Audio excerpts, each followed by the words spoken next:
रामाय रामभद्राय रामचंद्राय वेदसे रघुनाथाय नाथाय सीताय पतये नमः. Yuddha Kand, chapter number 16, Ravana's anger with Vibhishana. The recitation begins now. As Vibhishana spoke, his words fell sweetly on the ears of his hearers, even though they cared not to read the meaning behind them. Even if their import was not acceptable, yet they were pleasant to hear. Perhaps if they were uttered in a faint and unimpressive manner, they might not find any support. But Vibhishana spoke so forcibly that they sank deep into the heart of Ravana.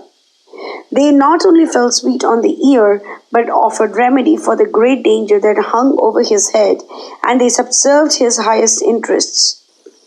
Even if they had not been pleasant, yet they should have found acceptance for the one reason that they were most helpful. The wise have said that the highest truth should not be taught to one who does not seek it, and who has not waited upon his teacher for a year at least. The words of Vibhishana could only be addressed to him who had rendered faithful, humble service to his teacher and has sought refuge in his holy feet. But in view of the terrible fate that hung over the head of Ravana, Vibhishana imparted to him the highest truth without reserve. Had anyone else spoken it, Ravana might have disregarded it. But the speaker was his own brother, a partaker of his joys and sorrows, one who followed him like a shadow and knew everything about him. Such friendly advice Ravana ought not to have slighted. He, on the contrary, should have shouted out that all the doubt and delusion that clouded his intellect was now cleared away. Or he ought to at least have thanked and praised his benefactor, even if he could never reward him for the noble service rendered by him, the noblest that one man could render to another. Far from all this, Ravana spoke to his brother Vibhishana as if to his mortal foe, fierce, cruel words that burnt deep into the heart of his listener. And why? He was famous as one who knew no other delight than torturing others and striking terror into all the worlds. Evil deeds came from him with no cause or motive and left behind them misery and remorse. His brother said to him, "Seek refuge in Rama," but his ego cried, "Do nothing of the sort." Ravana was for a time confused and at last followed his own impulse and the dictate of fate. One can feel safe with an avowed enemy, one can live without fear with a deadly serpent, but one cannot live with a so-called friend who favors one's foe. Do you know the mutual feelings between nearest of kin among all peoples? I know the envy and hatred in their hearts. One rejoices when a dear brother or cousin suffers a blow. And you, seeing the trouble that I am in, cannot contain yourself, but jump with you. Brothers cannot bear to see one of themselves excel in prowess or efficiency, in learning or virtue. They eagerly wait for a chance to pull down the noblest among them. What wonder is there if you envy me, crowned with manifold excellences? One's kinsmen do not reveal their real feelings. To all appearance, they behave like the best of friends, but at heart they are cruel and treacherous and ready to betray at the first stroke of adversity. You too have been waiting long for the hour of peril when you can do me harm and drag me down. Yes, my brother, one has to fear and avoid such kinsmen. Once upon a time, there lived a herd of elephants in a forest. Some men came there to catch them one morning with tame elephants and ropes.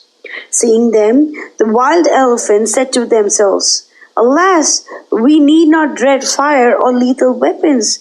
We need not even dread the rope in the hands of these men, though it may bind us and hold us down and enable our captors to subject us to tortures worse than death.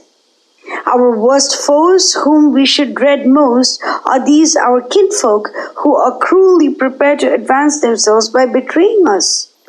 These kinsfolk teach men all kinds of tricks for capturing us, doubt it not. We all know very well that our kinsfolk are the cause of danger to us. You may say there is no cause for you to fear, since our kinsmen are friendly to us. But I say, just as it is natural for cows to give us plenty of milk and curds to serve as offerings to the gods, just as it is natural for brahmanas to be self-restrained, just as it is natural for women to be fickle, it is equally natural for kinsmen to bring danger upon us. Because I come from the noble lineage, because the worlds ring with my praise, because I have placed my foot on the necks of my foes, your heart is now consumed with envy of me.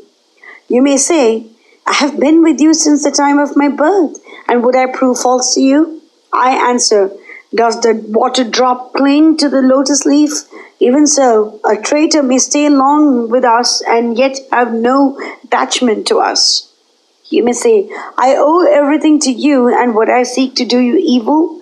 My answer is, the bee that had drunk its fill of honey, would it care to sit on the flower that fed it? Even so, traitors forget benefits received, and you are no better. If you say, I have been your best friend till now, would I seek to ruin you and myself too? I answer, after a great deal of trouble, the elephant is washed clean. But then, the very moment it scatters dust all over itself. Even so, traitors go in search of harm. The autumn clouds roar aloud, but cannot shed a drop of rain. Even so, you deceive a man by loud professions of friendship, but you are barren of good. Let me tell you that if anyone but yourself had dared to speak such words to me, would he be alive at this moment? Deadly canker of the Rakshasa race, wretch, I let you live for the only reason that you are my brother. Fire upon you. Run away from here. Pierced to the heart by these cruel words and convinced that his wise and well-meant advice had no effect on Ravana, Vibhishana snatched up his mighty club and with 4 Rakshasas who were his friends sprang into the sky. He was beside himself with indignation. And yet he felt a tinge of compassion as he thought, alas, he goes to his destruction and there is no one to stop him. Let me try once more. Perhaps he will listen to me. He had renounced Lanka, his numerous friends and immense wealth. He had removed every obstacle from his path. Setting out on the quest of Rama's grace, he shone in the luster of service to the highest, supreme, absolute truth. Your Majesty, no matter how harshly you speak to me, yet you are my brother. It is not for me to contradict you.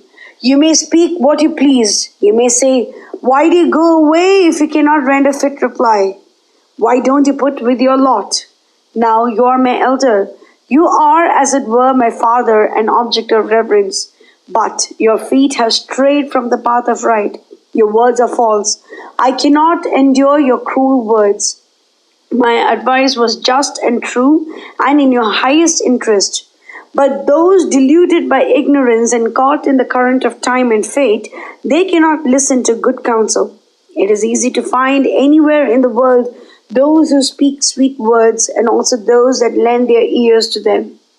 But rare indeed is one who has the courage to speak what is beneficial but bitter to hear, and rare too is a friend who listens to such advice. You may say, why waste your breath upon him who would not hear you? The noose of time that destroys all creation is around your neck.